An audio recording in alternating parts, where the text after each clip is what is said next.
Here's the start of your journey. There's an openness. There's a crack in the door. Yeah. All right. So Was most of this a private journey at this point? Oh, absolutely. It was private for a good long while. Okay. With the exception of there had been a gentleman come to our church and speak, and he's Protestant, but he had become close to the Catholic Church and had a more objective view of the Catholic Church than most Protestants do.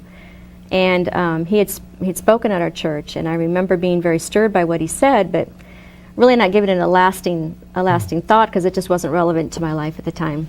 But I knew that there was one person who had investigated the church to some degree. So I knew I couldn't go to my pastor because I kind of knew what I'd get, run, repent, stay away from all that. I knew I couldn't go to my family because I already knew where they stood. Yeah. I didn't have to ask, I already knew. And I didn't really trust Catholics. I was raised believing y'all are out to deceive people and you're evil. So I had to know. Evangelize the world with having big families. Yes.